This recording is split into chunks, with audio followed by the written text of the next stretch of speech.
In the vast expanse of the galaxy, where thousands of alien civilizations have risen and fallen, where wars have been fought with weapons that could shatter planets and armies that numbered in the billions, there exists one universal truth that every military commander learns. But what happens when that enemy is a species that shouldn't even exist? What happens when a race that evolved on a death world fighting gravity twice as strong as most inhabited planets, breathing air that would poison half the known species, somehow produces soldiers that make seasoned veterans wake up screaming? The Galactic Coalition had rules about warfare. They had protocols, honor codes, and centuries of military tradition. They had faced the savage Kraxan hordes, survived the Vorthan Crusades, and even stood against the mechanical precision of the synthetic collective. They thought they had seen the worst the universe could offer. They were wrong. When humanity joined the galactic community, they seemed unremarkable. Small, fragile creatures from a backwater world with primitive technology and barbaric customs. The Coalition's military analysts classified them as minimal threat and assigned them support roles in the Great War against the Zephyrian Empire.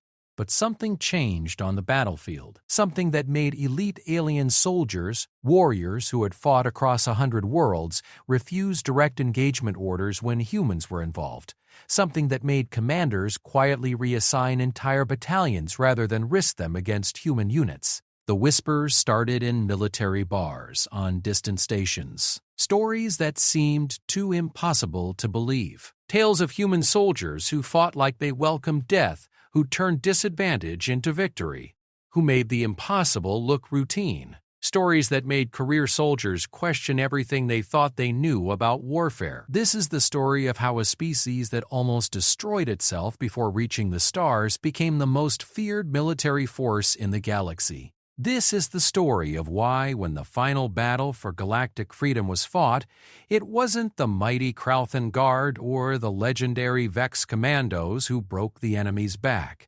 It was the humans. And after what they did, no alien soldier would ever volunteer to face them again.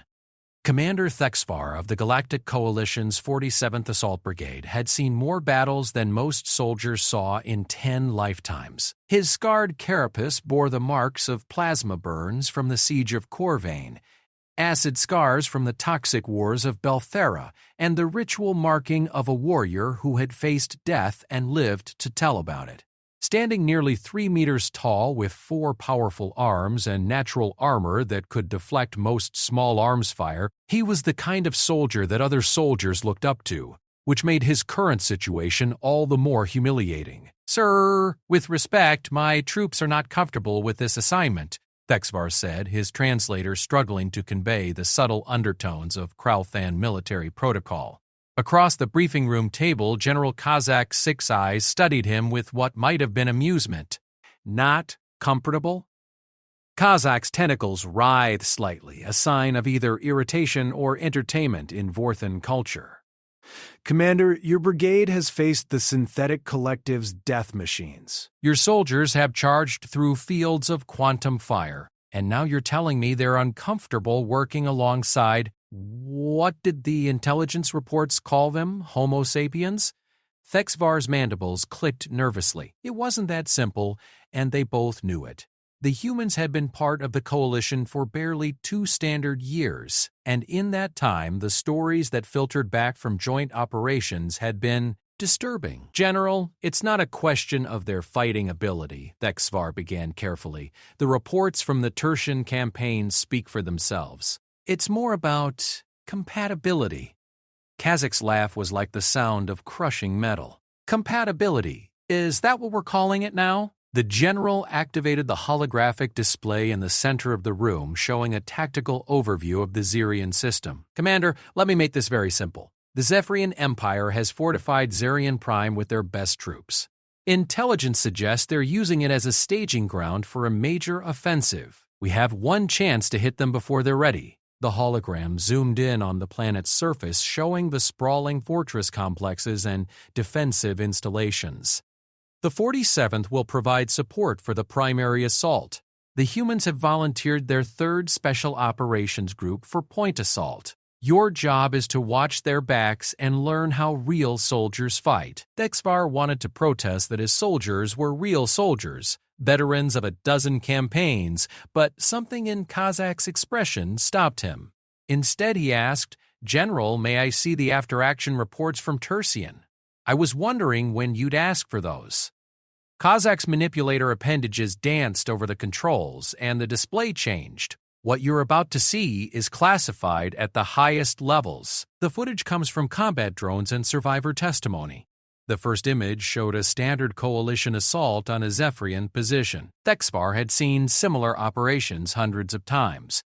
Soldiers advancing under covering fire, engineers clearing obstacles, the steady, methodical approach that had served the coalition well for centuries. Then the humans arrived. Thexvar watched in growing disbelief as the small bipedal figures moved across the battlefield with a fluidity that seemed to defy physics. They didn't advance in formation like civilized soldiers. Instead, they flowed around obstacles, used terrain in ways that military textbooks said were impossible, and engaged enemies at ranges and angles that should have gotten them killed. "This is from the assault on Hill 347, Kazak narrated. "The Zephyrians had been holding that position for 6 weeks. Our best estimates suggested it would take a full brigade and at least 48 hours to reduce it." On screen, Thexvar watched a human soldier sprint directly at a fortified bunker, somehow timing his movement between the automated defense system's firing cycles. Instead of taking cover, the human leaped onto the bunker's roof and dropped what appeared to be an improvised explosive device directly down the gun port. "The human unit took the hill in 17 minutes, Kazak continued. "Total casualties, 0. "That's impossible," Thexvar said automatically. "That's what our tactical computer said too." Watch this next part. The scene changed to show the aftermath of the battle. Coalition soldiers were securing the area, but most of them were giving the human positions a wide berth. Thexvar could see why. The humans moved among the enemy casualties with a casual efficiency that made his combat-hardened troops nervous. One of the human soldiers, barely half Thexvar's height and looking impossibly fragile in standard coalition armor, was examining a damaged Zephyrian weapon with the sort of focused attention a scholar might give to an ancient text. When a coalition medic approached to treat a wounded Zephyrian prisoner, the human looked up and said something that made the medic stop in his tracks. "What did he say?" Thexvar asked. Kazak consulted his notes. According to the translation matrix, he said, "Be careful with that one. I shot him in the liver, but he's been playing dead for the last 10 minutes. His breathing pattern changed when you got close. But, jury up as the medic approached more cautiously, the supposedly unconscious Zephyrian suddenly lunged with a concealed blade. The medic managed to dodge, and the prisoner was quickly restrained." "How did the human know?" Thexvar found himself asking. "That's what everyone wants to know," Kazak replied. "We've had xenopsychologists studying the humans for months now. Their conclusions are unsettling." The display changed again, showing what appeared to be a psychological evaluation report. Thexvar scanned the document, his translation implants working overtime to process the technical terminology. "According to this analysis," Kazak explained, "humans evolved on what their own scientists classify as a death world. High-gravity, volatile weather patterns, and an ecosystem where literally everything was trying to kill everything else. Most species that evolve under those conditions either go extinct or become so aggressive they destroy themselves before achieving spaceflight. But humans didn't? No, they didn't. Instead, they developed something the psychologists are calling tactical paranoia coupled with adaptive aggression. They assume everything is a threat until proven otherwise, and they instinctively look for ways to neutralize those threats using whatever resources are available." Thexvar thought about the soldier casually identifying a feigning enemy. They see patterns others miss. That's part of it, but there's more. Kazak activated another file. This is from a joint training exercise on Gamma Station. Watch the human instructor's demonstration. On screen, a human soldier was addressing a mixed group of coalition troops. The human was explaining close-quarters combat techniques using a training dummy that was designed to simulate a Zephyrian warrior. What happened next made Thexvar's primary heart skip a beat. The human demonstrated 7 different ways to disable or kill the enemy using nothing but standard equipment that every soldier carried. Each technique was efficient, brutal, and practical. But it wasn't the techniques themselves that disturbed Thexvar. It was the casual way the human explained them, as if discussing the weather. Humans call this improvised weapons training, Kazak said. They learn it as children. As children, their recreational activities often involve simulated combat scenarios. They compete to see who can develop the most effective strategies for killing fictional enemies. They call them games. Thexvar was quiet for a long moment. Finally, he asked, "General, are we sure they're on our side?" Kazak's laugh had no humor in it this time. "Commander, that's exactly why I need your best soldiers working with them. We need to understand how they think, how they fight. Because if we're ever on the opposite side of a battlefield from humans," the implication hung in the air like the smoke from a plasma cannon. Thexvar had fought against some of the galaxy's most dangerous species. He had never been afraid of an enemy before, but as he watched more footage of human soldiers moving through combat zones with the predatory grace of natural-born killers, he felt something he hadn't experienced since his first battle, genuine fear. "There's one more thing you need to see," Kazak said, his voice unusually serious. "This is from the Blackwater Station incident. Every coalition soldier did. It had been a routine supply depot that came under surprise attack by Zephyrian raiders. By the time reinforcements arrived, everyone was supposed to be dead. Instead, they found something that still gave intelligence analysts nightmares. The station's small human security detail had not only survived the attack but had systematically hunted down and eliminated a force nearly 10 times their size. The raider ship was found drifting nearby, its crew dead, its systems methodically destroyed. The humans lost 2 soldiers in that engagement," Kazak said quietly. "The Zephyrians lost 43. But that's not the disturbing part." He activated a new file showing security footage from the station's final minutes. Thexvar watched as human soldiers moved through corridors filled with smoke and debris, their movements coordinated with an almost telepathic precision. "Watch their faces," Kazak instructed. Thexvar focused on the humans' expressions as they engaged the enemy. What he saw made his blood run cold. There was no rage, no fear, no emotion at all. They moved and fought with the calm efficiency of machines, but with a creativity and adaptability that no machine could match. One human soldier found himself cornered by 3 Zephyrian raiders. Instead of panicking or calling for help, he smiled. Actually smiled. Then he activated a plasma welder that had been left in the corridor and turned a maintenance tool into a devastating weapon. "They enjoy it," Thexvar said, more to himself than to Kazak. "Not enjoy exactly," the general corrected. "Our psychologists think it's more complex than that. Humans seem to enter an altered mental state during combat. They call it flow state or sometimes being in the zone. It's a survival mechanism that allows them to process information and react faster than should be biologically possible. And the creativity? That appears to be a side effect of their evolutionary development. On their world, survival meant constantly adapting to new threats. So they developed brains that are exceptionally good at finding novel solutions to life-threatening problems." Thexvar studied the tactical display again, trying to imagine his soldiers working alongside these human warriors. His troops were good soldiers, disciplined and brave, but they followed doctrine, relied on proven tactics, operated within established parameters. The humans, from everything he was seeing, seemed to treat doctrine as a suggestion and established parameters as challenges to overcome. "General," he said finally, "what exactly are we asking my soldiers to do?" Kazak's expression grew serious. "Commander, the Zirian assault is going to be different from anything we've attempted before. The humans have developed new tactics, new strategies. They're willing to share their knowledge with us, but only with soldiers they respect. By proving we can keep up with them." Kazak deactivated the display and stood. "Your transport leaves in 6 hours. I suggest you prepare your troops for an educational experience." As Thexvar left the briefing room, his mind was churning with everything he had seen. His soldiers were veterans, warriors who had faced death across a dozen worlds. But as he made his way to the barracks to address his troops, he found himself wondering if any of them were truly prepared for what they were about to encounter. The humans weren't just another coalition species with different tactics and equipment. They were something fundamentally different, something that challenged every assumption about warfare that the galaxy had developed over millennia.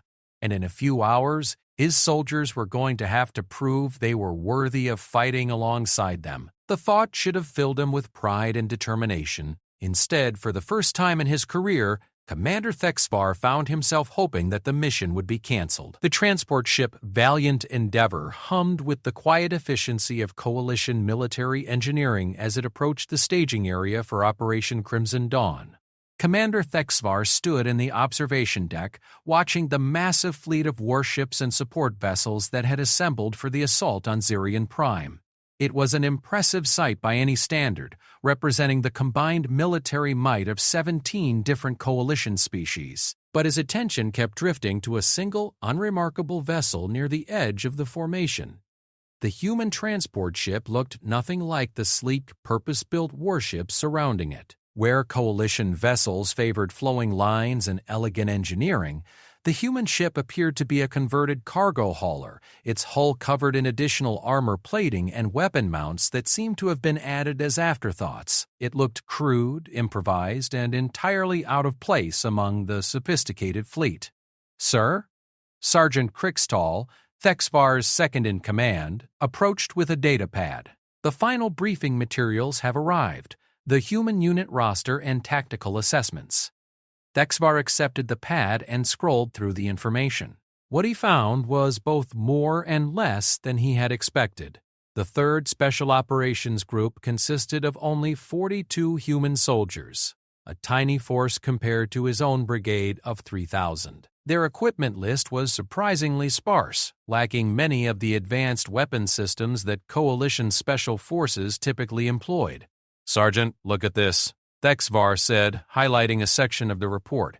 "Their heaviest weapon is classified as a crew-served automatic projectile launcher. According to the technical specifications, it fires solid metal projectiles using chemical propulsion." Crickstall's mandibles clicked in what might have been amusement. "Sir, that's practically primitive. My personal sidearm has more stopping power than their main support weapon." "That's what I thought, too." Thexvar pulled up another file. "But then I read the casualty reports from their previous engagements. This primitive weapon has an effectiveness rating that exceeds our best plasma artillery." The sergeant studied the data more carefully. "How is that possible, sir? But I think we're about to find out." An hour later, Thexvar and a small contingent of his officers were aboard the human vessel. The interior was as practical and unadorned as the exterior, with exposed conduits and utilitarian lighting that made everything look harsh and industrial. The ship smelled different, too, carrying scents that were unfamiliar but somehow organic in a way that Coalition vessels never were. They were met at the airlock by a human officer who introduced himself as Major Sarah Chen. She was small by galactic standards, probably weighing less than one of Thexvar's arms, but she moved with a controlled precision that reminded him of the combat footage he had studied. "Commander Thexvar," she said, extending her hand in the human greeting gesture. "Welcome aboard the Perdition. I apologize for the accommodations, but we found that comfort tends to make soldiers soft." Thexvar accepted the handshake, noting that the human's grip was surprisingly strong for such a small creature. "Major Chen, thank you for allowing us to observe your pre-mission preparations." "Observe?" Chen's eyebrows rose slightly. "Commander, you're not here to observe, you're here to participate. My people don't work with soldiers we don't trust, and we don't trust soldiers we haven't fought alongside."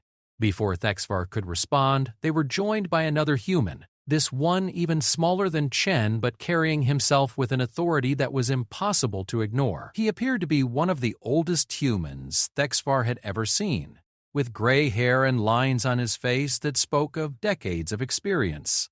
"This is Colonel Marcus Webb," Chen said. "You'll be leading the assault team." Webb studied Thexvar with pale blue eyes that seemed to catalog every detail. When he spoke, his voice was quiet but carried absolute authority. "Commander, I've read your service record. Impressive combat history. Your soldiers have a reputation for discipline and courage." "Thank you, Colonel. I've been studying your tactical reports as well.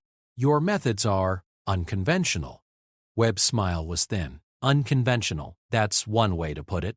He gestured for them to follow him deeper into the ship. "Let me show you something, Commander. How much do you know about human history? Your species developed spaceflight approximately 300 standard years ago, achieved faster-than-light travel 50 years later, and made contact with the Coalition 37 years after that. But they don't tell you about the 10,000 years before spaceflight, when we were confined to a single world and spent most of that time trying to kill each other."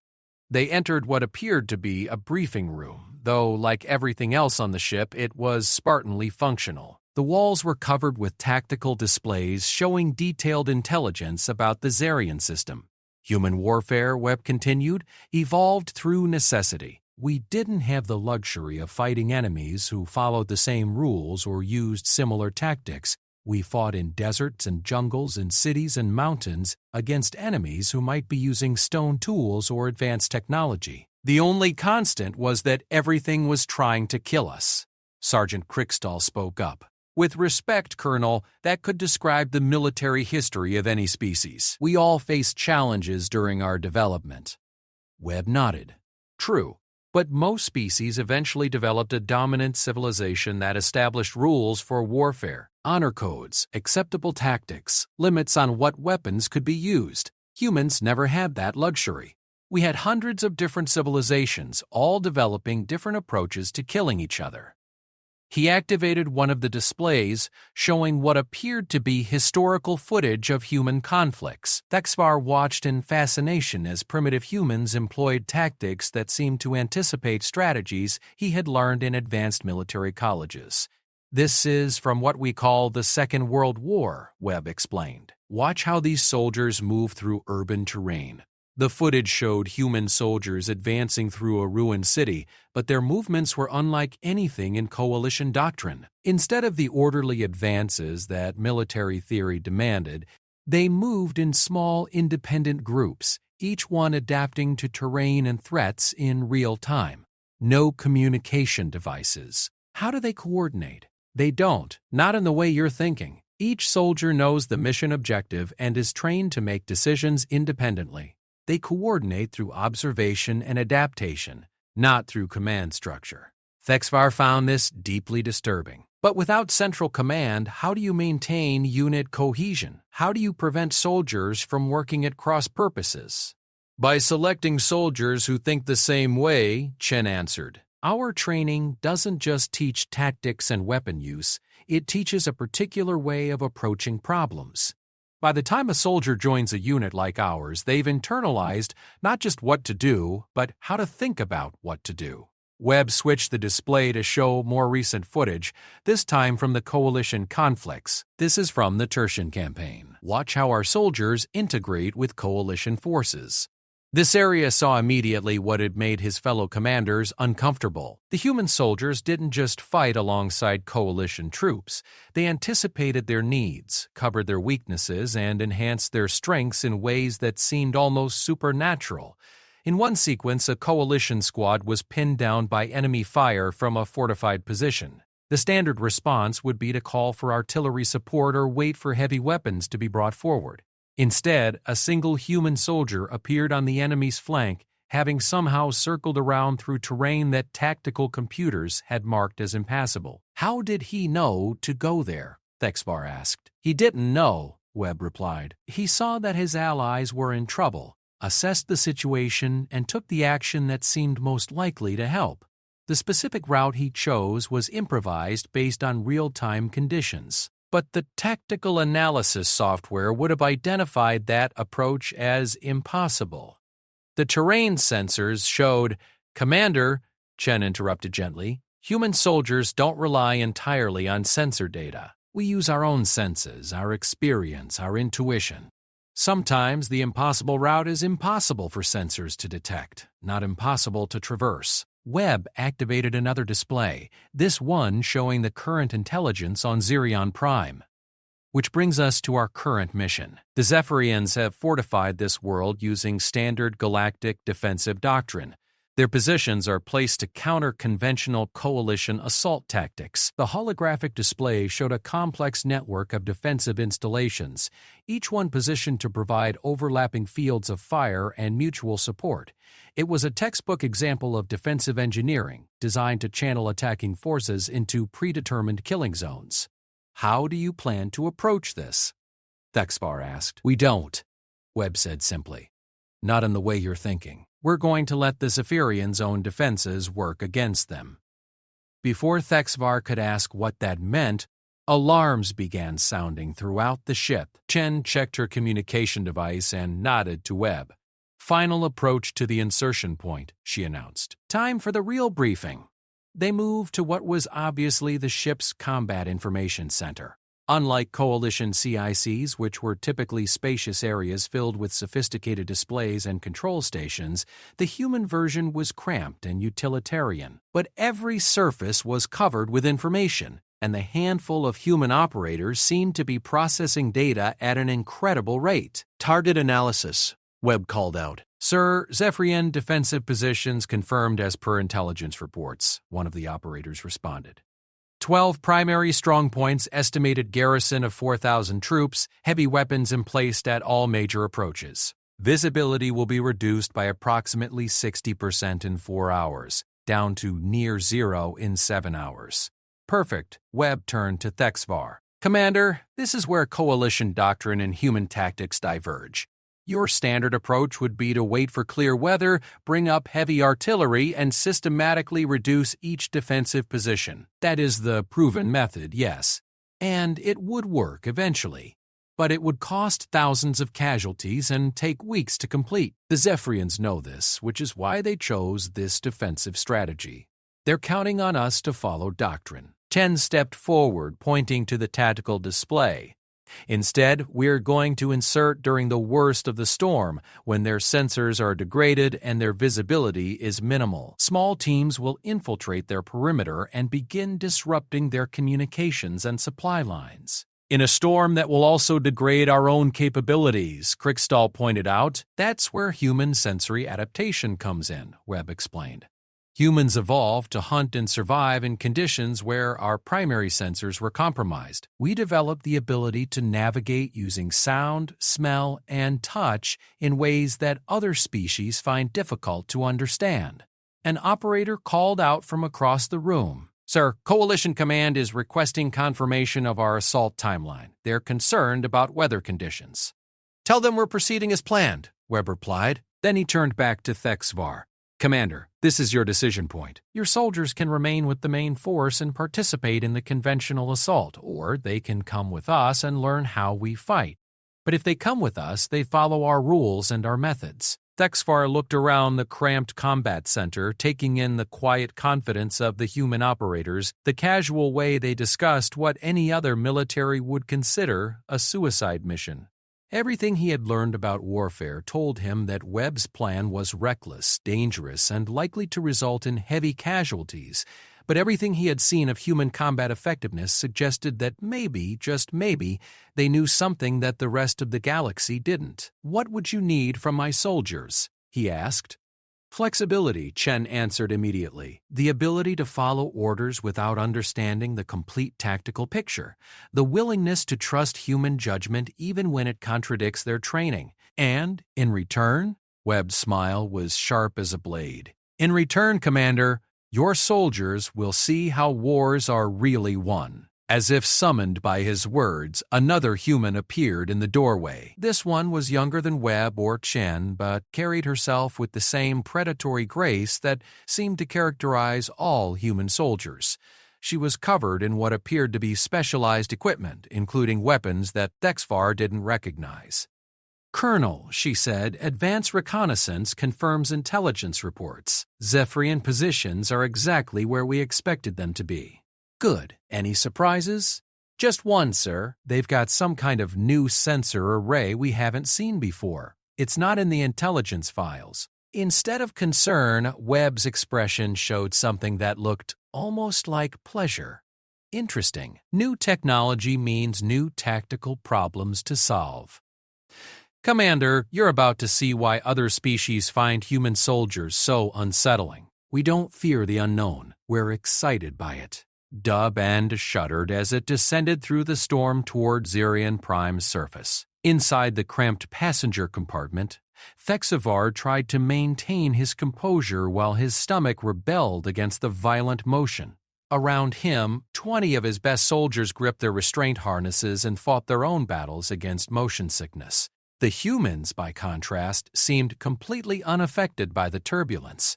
Sergeant Maria Santos, the advanced reconnaissance specialist who had delivered the intelligence update, sat across from Thexivar with her eyes closed and her breathing steady and controlled. She might have been meditating, if not for the way her hand never left the grip of her weapon and her head occasionally tilted as if she was listening to something the others couldn't hear. "How do they do it?" Corporal Vexawith whispered to his squad mate, nodding toward the humans. Before anyone could answer, Santos opened her eyes and looked directly at the young soldier. "Practice," she said simply. "When you grow up on a world where the weather can kill you, you learn to work with it instead of fighting against it." The dropship lurched again, and through the small viewport, Thexivar could see sheets of rain and debris being driven horizontally by winds that the pilot had estimated at over 200 kilometers per hour. Lightning illuminated the clouds in brief stroboscopic flashes that revealed the true scale of the storm they were descending through.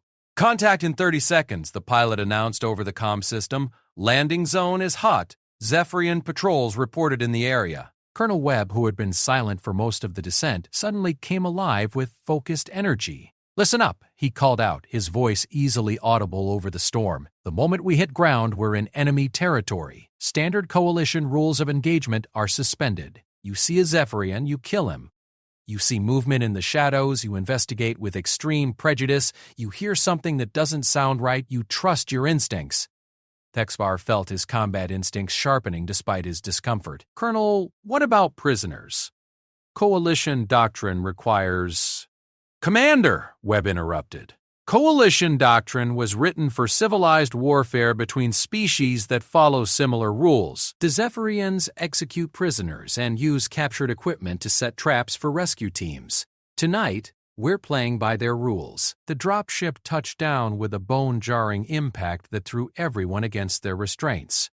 Before the craft had even fully settled, the human soldiers were unstrapping themselves and moving toward the exit ramp with a fluid efficiency that spoke of countless similar insertions. "Move! Move! Move!" Chen barked, and suddenly the passenger compartment was a blur of motion as 42 humans and 20 coalition soldiers deployed into the storm. Thexivar's first impression of Xerion Prime's surface was that it was trying to kill him. The wind hit him like a physical blow, driving rain and debris into his face hard enough to sting even through his armor's environmental systems. The ground beneath his feet was mud mixed with sharp stones that made every step treacherous. But the humans moved through the conditions as if they were walking through a pleasant garden. "Form up on me," Santos called out, though Thexivar could barely hear her voice over the wind. Somehow, the entire group seemed to understand exactly where she was and what she wanted them to do. They moved out in a formation that bore no resemblance to any military doctrine Thexivar had studied. Instead of the orderly lines or defensive clusters that coalition forces used, the humans spread out in what appeared to be a random pattern, but he quickly realized that each soldier was positioned to cover specific sectors and provide mutual support in ways that adapted to the terrain in real time. His own soldiers tried to maintain standard formation protocols, but the combination of weather and unfamiliar tactics quickly broke down their coordination. Within minutes, Thexivar found himself relying on the humans to guide his troops through the storm. "Contact," one of the human soldiers whispered into his comm system, the words somehow carrying clearly despite the storm. "Zephyrian patrol, 200 meters northwest." Thexivar strained his sensors but could detect nothing through the interference caused by the weather. "Are you certain?" he asked. Instead of answering, Santos appeared at his side, moving so silently that he hadn't heard her approach. 6 Zephyrians, standard patrol pattern, heavy weapons. They don't know we're here yet. "How can you possibly, sir?" she interrupted quietly. "With respect, now isn't the time for questions. Do you want to engage or avoid?" The tactical situation was clear. A firefight would alert other enemy forces to their presence and potentially compromise the mission. The correct choice was to avoid contact and continue toward their objective. But as Thexvar opened his mouth to give that order, he saw something that made him pause. The human soldiers weren't waiting for his decision. They were already moving, spreading out to surround the enemy patrol with a coordination that seemed almost telepathic. "What are they doing?" Corporal Vexeth asked. Webb appeared beside them, seemingly materializing out of the storm. "Solving the problem," he said simply. "Your choice, Commander. Trust us. Or watch from here." It went against every instinct Thexvar had developed over decades of military service. But something about the quiet confidence in Webb's voice, the professional way the human soldiers moved through conditions that should have been impossible to operate in, made him nod. Do it. What happened next lasted less than 90 seconds and redefined everything Thexvar thought he knew about small unit tactics. The human soldiers didn't charge the enemy position or attempt to engage them at range. Instead, they used the storm itself as a weapon, timing their movements to the lightning flashes and using the thunder to mask the sounds of their approach. Santos appeared behind one of the Zephyrian guards like a ghost, her combat knife finding the gap between armor plates with surgical precision. The alien dropped without a sound. 2 more humans flanked the patrol from opposite sides, their movements coordinated perfectly despite the lack of visible communication. The Zephyrians never had a chance to raise an alarm. The entire engagement was over before Thexvar's soldiers had even finished moving into position. "Area clear," Chen reported over the comm. Continuing to primary objective. As they moved past the eliminated patrol, Thexvar noticed that his soldiers were staring at the human warriors with a mixture of awe and apprehension. The casual efficiency with which they had neutralized a heavily armed enemy force was unlike anything in their experience. "Sir," Krickstall said quietly, "how do we fight alongside soldiers who operate at that level?" It was a good question, and one that Thexvar didn't have an answer for. His troops were veterans, well-trained and combat experienced. But watching the humans work was like watching a different species entirely. They continued through the storm for another hour, covering ground that should have taken 3 times as long under normal conditions. The humans seemed to have an intuitive understanding of the terrain, finding paths through the rocky landscape that avoided the worst of the weather while maintaining concealment from enemy sensors. "Objective in sight," Webb announced. And through the driving rain, Thexvar could make out the lights of the Zephyrian fortress complex in the distance. According to intelligence reports, the installation was home to nearly 1,000 enemy soldiers and contained enough firepower to level a small city. It was protected by energy barriers, automated defense systems, and multiple overlapping fields of fire. Looking at it through his enhanced optics, Thexvar felt a cold certainty that they were about to attempt something impossible. "Colonel," he said, "the defensive positions are exactly as described in the briefing. 12 hardened bunkers, interlocking fields of fire, no obvious weak points." "I see 13 bunkers," Santos corrected. "They built a new one since the last reconnaissance pass. Interesting. They're adapting their defenses. That suggests they've learned something about our tactics." Instead of concern, he sounded almost pleased by this development. "Sir," Chen said, "patrol routes have changed too. They're using randomized patterns instead of the fixed schedules intelligence reported." "Even better," Webb replied. "They're learning to think like us. Time to show them why that's a mistake." He activated his communication system, apparently connecting to the other human teams that had been inserted at different points around the fortress. "All teams confirm status." 16 Zephyrians eliminated, no alarms raised. Team 3 ready. Secondary objective secured. Team 4 standing by. "We have eyes on the primary command center." Thexvar realized that while his attention had been focused on their own approach, the other human teams had been systematically dismantling the fortress's outer defenses. In less than 2 hours, they had penetrated what should have been an impregnable position. "How is this possible?" he asked. "Because," Webb explained, "the Zephyrians designed their defenses to stop an army. They never considered that someone might send ghosts instead. As if to prove his point, explosions began blooming throughout the fortress complex. But these weren't the massive detonations that coalition forces would have used to breach defensive positions. Instead, they were precise, surgical strikes that targeted specific systems and installations. "Power grid is down," one of the team leaders reported, switching to backup systems. "Communications array destroyed. They're blind and deaf. Automated defenses offline. We have clear approaches to all primary targets." In less than 10 minutes, the fortress that had been considered impregnable was reduced to a collection of isolated strongpoints with no coordination between them. "Now," Webb said, "we go to work." Instead of the methodical advance that coalition doctrine prescribed, the humans flowed through the fortress like water finding cracks in stone. They appeared where they were least expected, struck where the enemy was weakest, and vanished before effective resistance could be organized.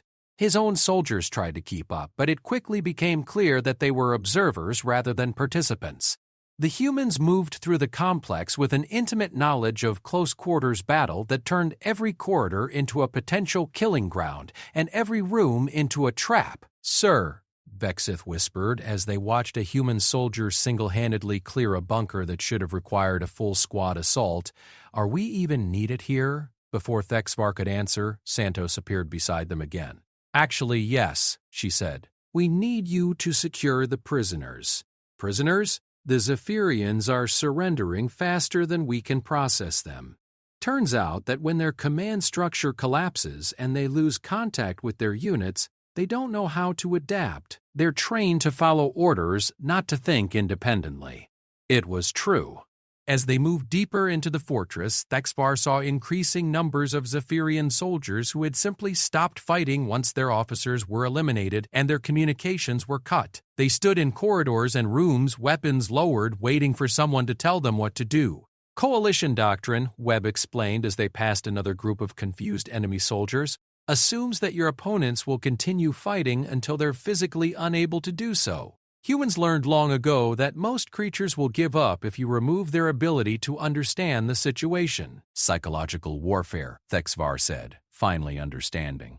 "More than that, we attack their decision-making process itself, take away their information, eliminate their leadership, disrupt their expectations, and most opponents simply shut down." By the time the storm began to clear, the fortress was completely under human control. What intelligence had estimated would require a week-long siege and cost thousands of casualties had been accomplished in a single night with zero friendly losses. Standing in the fortress's command center, surrounded by captured intelligence data and demoralized prisoners, Thexvar finally understood why alien soldiers refused to face human elite units. It was the realization that everything they thought they knew about warfare was obsolete when humans were involved. 3 days after the fall of the Zerian fortress, word had spread through the coalition fleet like wildfire. The human 3rd Special Operations Group had accomplished what military analysts had predicted would require a full-scale invasion involving hundreds of thousands of troops and months of brutal fighting. They had done it with fewer than 50 soldiers in less than 12 hours. But it was what happened after the fortress fell that truly shocked the galactic military community. Commander Thexvar stood in the Coalition Fleet's main briefing amphitheater, addressing an audience of senior officers from 17 different species. Behind him, holographic displays showed tactical analyses of the human assault, breaking down their methods into component parts that could be studied and, hopefully, understood. The initial approach utilized environmental conditions that conventional wisdom would classify as prohibitive for military operations. He explained, highlighting the storm data from the night of the assault. Human soldiers not only operated effectively in these conditions, but used them as force multipliers. Admiral Cawthron Ade, a 4-armed Vidarian whose species had been renowned as warriors for centuries, interrupted with a question. "Commander, you've had 3 days to analyze their methods. In your professional opinion, could these tactics be successfully employed by non-human forces?" Thexvar hesitated. It was the question everyone wanted answered, but the implications of his response would reshape military doctrine throughout the coalition. Admiral, I believe the answer is both yes and no. The specific techniques can be taught and learned, but the underlying philosophy that makes them effective, that may be uniquely human. Murmurs rippled through the audience. General Zextar of the Krillian Defense Corps leaned forward in his seat. Explain. Human military doctrine is based on the assumption that every rule can be broken, every advantage can be turned into a disadvantage, and every certainty can become a liability. They don't just adapt to changing conditions. They actively seek to create changing conditions that favor their particular strengths. Thexvar activated a new display showing the fortress assault from multiple perspectives. Watch this sequence. A standard coalition assault would have targeted the fortress's primary power generator to disable their defensive systems. The humans instead targeted 17 different secondary systems simultaneously, creating a cascade failure that shut down not just the defenses but also the life support, communications, and transportation systems. Sophisticated, but not revolutionary. That's what I thought initially, Thexvar replied. But then I realized that the humans hadn't studied the fortress's systems in advance. They identified and targeted those secondary systems during the assault while moving through a combat zone under fire in conditions that would challenge most species' ability to simply navigate. The amphitheater fell silent as the implications sank in. You're suggesting, General Zextar said slowly, that human soldiers can perform real-time engineering analysis while engaged in combat operations. I'm suggesting something far more disturbing than that. Thexvar switched to a recording of Colonel Webb briefing his soldiers before the assault. Listen to how they discussed the mission. The audio played and the alien officers listened as Webb outlined not a specific plan but a general approach that left enormous room for improvisation and adaptation. "We go in fast and quiet," Webb's voice said. Teams will adapt to real-time conditions and exploit opportunities as they develop. Remember, the enemy expects us to follow doctrine. Every time we do something they don't expect, they have to stop and think. While they're thinking, they're not shooting. That's not a battle plan, Admiral Cothran said. That's barely even guidance. Exactly, Thexvar confirmed. Human soldiers are trained to operate with minimal direction, making complex tactical decisions independently while maintaining coordination with their unit. They call it mission-type orders, or commander's intent. Each soldier understands the overall objective and is trusted to determine the best way to achieve it. Another voice spoke from the audience. Captain Veltara of the Synthesis Fleet had remained silent until now, but her question cut to the heart of the matter. Commander, you've described their tactical flexibility, but what about their psychological profile? What drives human soldiers to fight the way they do? Thexvar had been dreading this question because the answer was the most disturbing aspect of everything he had observed. Captain, I believe human soldiers are motivated by factors that most coalition species would find incomprehensible. They don't fight primarily for territory, resources, or even survival. They fight for abstractions. Abstractions? Concepts. Principles that exist only in their minds but which they consider more important than their own lives. Thexvar pulled up a recording from one of the interrogations of captured Zephyrian officers. This is from a conversation between Major Chen and a Zephyrian commander who asked why humans were willing to risk so much for a species they had never met before joining the coalition. Because if we don't fight for others' freedom, we lose the right to our own. Every time tyranny wins anywhere, it makes freedom more fragile everywhere. The recording continued with the Zephyrian officer's confused response and Chen's patient attempt to explain concepts like justice, liberty, and moral obligation to a species that viewed war as simply a competition for resources. The Zephyrian couldn't understand why humans would die for ideas, Thexvar explained. From his perspective, it was irrational, almost insane. But for humans, those ideas are so fundamental to their identity that they would rather die than compromise them. Admiral Cothran stood and began pacing, a sign of deep agitation among his species. Commander, are you telling us that human soldiers are fanatics? No, sir. Fanatics fight for their beliefs despite evidence that contradicts them. Humans fight for their beliefs because they've examined the evidence and concluded that some things are worth dying for. The distinction was subtle but crucial, and Thexvar could see that many of the officers present were struggling with it. General Zextar asked the obvious follow-up question: what happens when human beliefs conflict with coalition interests? Before Thexvar could answer, alarms began sounding throughout the ship. Emergency lights bathed the amphitheater in red as the fleet's communication systems crackled to life. All hands prepare for combat operations. Zephyrian reinforcement fleet detected approaching the system. Estimated time to engagement, 4 hours. The briefing dissolved into chaos as officers rushed to return to their commands, but Admiral Cothron remained behind, along with a few of the senior commanders. "Commander," he said urgently, "we need to know. Will the humans fight with us if they face overwhelming odds?" Thexvar thought about Colonel Webb's casual discussion of tactical problems, Santos's predatory smile when she learned about new enemy sensor arrays, and the way human soldiers seemed energized rather than intimidated by impossible challenges. "Admiral, I think the more relevant question is whether we can keep up with them."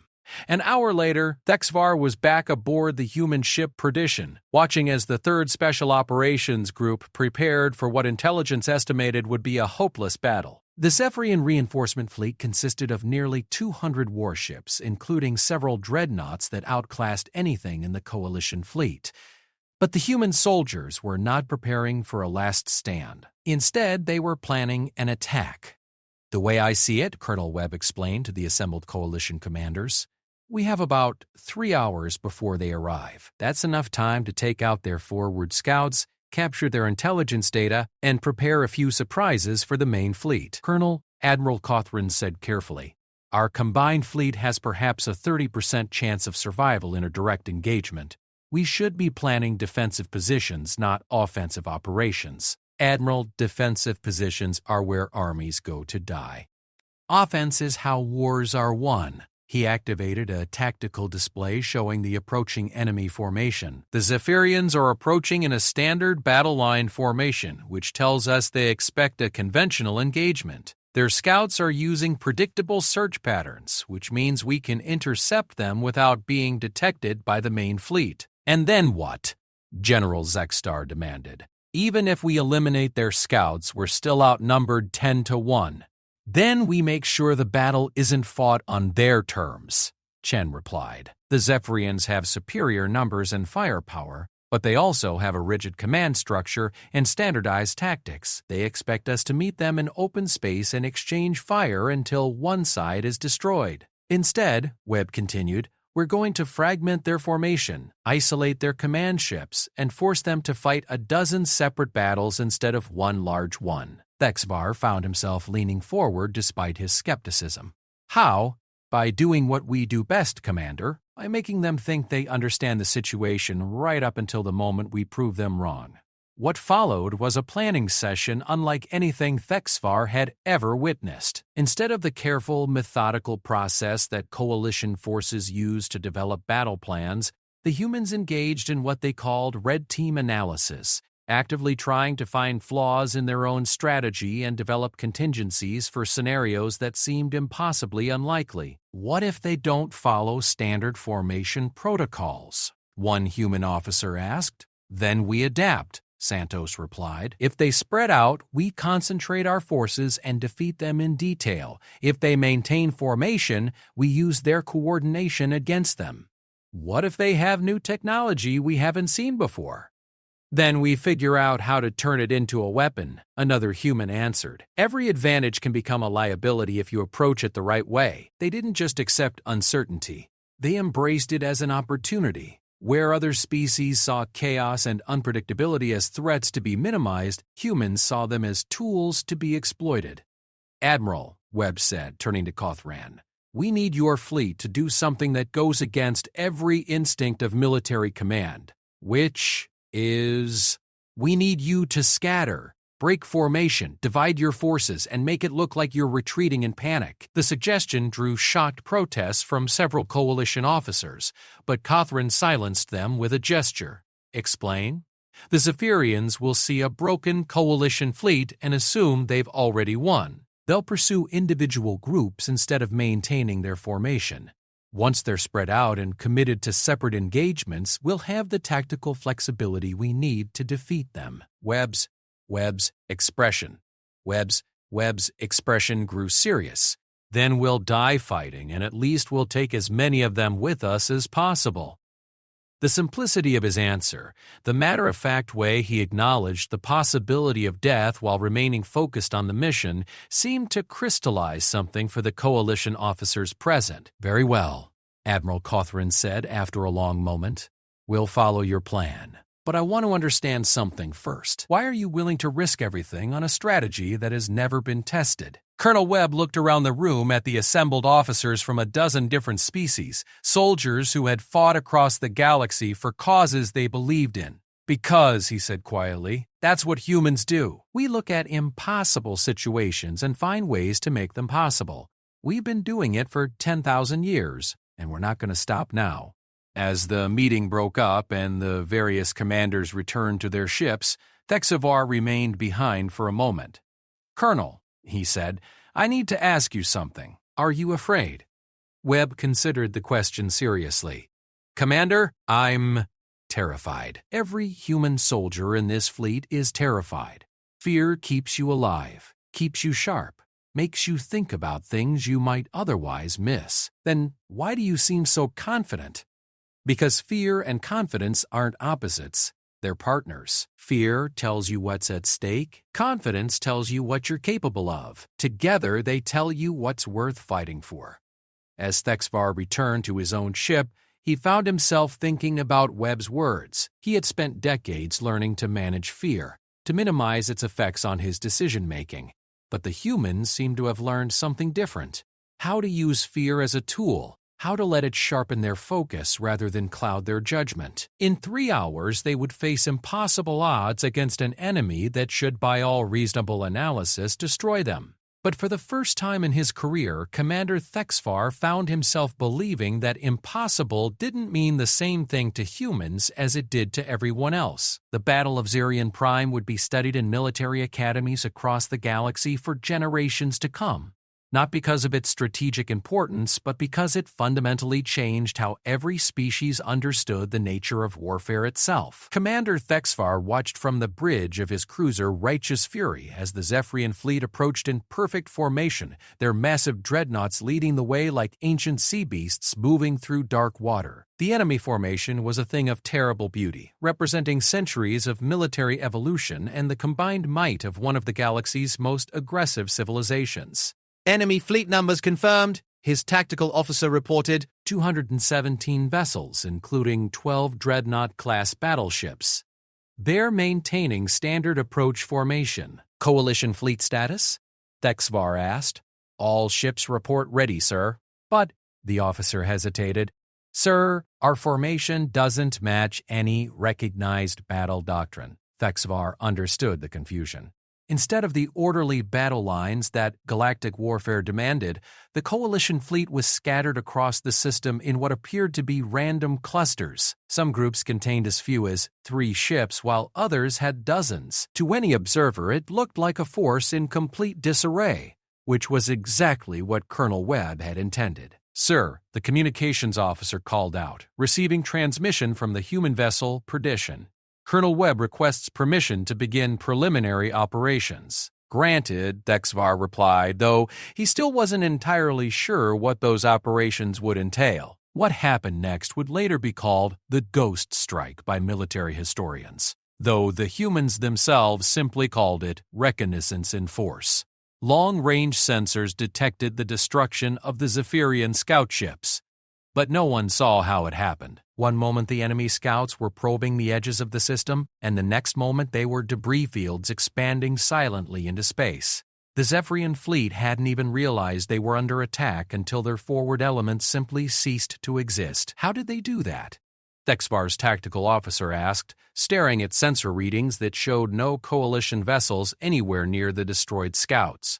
Before anyone could answer, the first phase of Webb's plan began to unfold. The scattered Coalition fleet group suddenly started moving, but not toward the enemy. Instead, they began what appeared to be a panicked retreat, with ships breaking formation and fleeing in different directions. "Sir," the communications officer said urgently, "Admiral Cawthron is signaling general retreat. All vessels are ordered to scatter and withdraw." It was a performance worthy of any theatrical company. Coalition ships that had faced down the galaxy's most dangerous enemies suddenly acted like terrified prey animals fleeing a predator. They broadcast distress calls, jettisoned cargo pods to increase their speed, and made every sign of a military force in complete collapse. The Zephyrian response was exactly what Webb had predicted. "Enemy fleet is breaking formation," the tactical officer reported. "Individual squadron elements are pursuing our scattered groups." Thexvar watched as the perfect Zephyrian battle line dissolved into dozens of separate pursuit formations, each one chasing what appeared to be fleeing coalition ships. The enemy's overwhelming numerical advantage was dispersing across the system as they committed to multiple engagements instead of maintaining their concentrated force. "Phase 2 commencing," came Webb's voice over the communication system. Suddenly, the fleeing coalition ships weren't fleeing anymore. What the Zephyrians had mistaken for panicked retreat revealed itself as the most sophisticated tactical deception in galactic military history. The scattered coalition groups had actually been positioned to create killing fields throughout the system, with overlapping fields of fire and carefully prepared ambush positions. As the pursuing Zephyrian squadrons entered these zones, they found themselves caught in crossfires from multiple directions. Ships that had appeared to be running away turned and unleashed concentrated volleys that tore through enemy formations. Minefields that hadn't shown up on sensors suddenly activated, creating deadly barriers that channeled enemy movements into even more disadvantageous positions. But it was the human ships that truly defied comprehension. The Perdition and her sister vessels didn't engage the enemy fleets directly. Instead, they appeared where they were least expected, struck at critical targets with surgical precision, and vanished before effective response could be mounted. They targeted command ships, disrupting enemy coordination. They struck supply vessels, creating logistical nightmares. They attacked communication relays, leaving Zephyrian squadrons isolated and unable to call for support. "Sir," Thexvar's sensor operator called out, "I'm reading massive explosions throughout the enemy fleet, but I can't track the source of the attacks." "The humans are using stealth technology we've never seen," the tactical officer suggested. "No," Thexvar replied, studying the pattern of attacks. "They're using something else. They're using the enemy's own expectations against them." As he watched, he began to understand the true genius of Webb's strategy. The human ships weren't invisible. They were hiding in plain sight, disguising themselves as debris, damaged coalition vessels, or even enemy ships that had been separated from their formations. One human destroyer had somehow managed to insert itself into the middle of a Zephyrian squadron by mimicking the sensor signature of a damaged cruiser. When the enemy ships moved to assist what they thought was one of their own vessels, they found themselves at point-blank range with a ship that proceeded to systematically destroy them from within their own formation. "This is impossible," the tactical officer whispered. "How are they falsifying sensor readings at that level of detail?" The answer came from an unexpected source. Santos, the human reconnaissance specialist who had participated in the fortress assault, appeared on their bridge via transport beam. "Sergeant Santos," Thexvar said, surprised by her sudden arrival. "What are you doing here?" "Colonel Webb's compliments, sir," she replied with a predatory smile. "I'm here to coordinate your ship's participation in Phase 3. Phase 3? Instead of answering directly, Santos moved to the tactical display and began highlighting specific Zephyrian vessels. "These are the enemy command ships. They're trying to restore coordination to their fleet by establishing new communication networks." She pointed to a cluster of heavy cruisers that were maintaining position near the center of what remained of the Zephyrian formation. "They think they're safe because they're surrounded by their own ships and protected by multiple defensive screens." "They are safe," Thexvar's tactical officer protested. "It would take a full squadron to penetrate those defenses. Commander, we're about to show you why human soldiers don't worry about impossible odds." What happened next would be replayed in military academies for decades, frame by frame, as students tried to understand how 42 human soldiers accomplished what should have required a full battle fleet. The human ships didn't assault the Zephyrian command cluster. Instead, they systematically eliminated every escape route, destroyed every nearby friendly vessel that could provide support, and isolated the command ships in the middle of what had become a battlefield graveyard. Then Colonel Webb's voice came over the communication system, broadcast on all frequencies so that every ship in both fleets could hear it. Zephyrian command vessels, this is Colonel Marcus Webb of the Human 3rd Special Operations Group. Your fleet is destroyed, your support elements are eliminated, and your escape routes are blocked. You have one chance to surrender with honor. The response from the Zephyrian commander was predictably defiant. Human, you are outnumbered and outgunned. We do not surrender to inferior species. Webb's reply was delivered in the same calm, professional tone he might have used to discuss weather conditions. Very well. All coalition ships, please observe and learn. What followed lasted exactly 17 minutes and redefined galactic understanding of what constituted overwhelming force. The human ships didn't engage the Zephyrian command cluster in conventional combat. Instead, they demonstrated a level of tactical creativity that bordered on artistry. They used disabled enemy vessels as improvised projectiles, turning the battlefield debris into kinetic weapons. They overloaded captured Zephyrian power systems and used them as proximity bombs. They even managed to hack into the enemy's own defensive systems and turn them against their operators. But it wasn't the technical aspects of the assault that left every observer stunned. It was the way the humans fought with a casual confidence that suggested this level of impossible odds was simply another day at the office. When one of their ships took critical damage, the crew didn't abandon it. Instead, they turned it into a guided missile and aimed it at the largest enemy dreadnought with a precision that suggested they had practiced the maneuver. When another human vessel found itself surrounded by 6 enemy cruisers, the captain didn't try to fight his way out. Instead, he systematically destroyed his own ship's critical systems while targeting the enemy vessels at point-blank range, creating a massive explosion that eliminated the entire enemy formation along with his own vessel. Sir, Thexbar's communications officer said in a voice filled with awe, the human ship Retribution just took out 4 enemy dreadnoughts by ramming them in sequence. That's impossible. A single ship can't ram 4 separate targets. Sir, they used the first collision to change their trajectory toward the second target, then used that impact to line up the third, and somehow managed to detonate their remaining munitions to catch the 4th ship in the blast radius. Thexvar stared at the tactical display, trying to process what he was seeing. The humans weren't just winning an impossible battle, they were doing it with a creativity and adaptability that made it look almost effortless. Sergeant Santos, he said, how do your people do this? She looked up from the tactical display where she had been tracking the battle's progress with professional interest. Do what, sir? Fight like this? Win battles that should be unwinnable. Make the impossible look routine. Santos considered the question seriously. Commander, I think the problem is with the word impossible. For most species, impossible means something can't be done. For humans, impossible means it hasn't been done yet.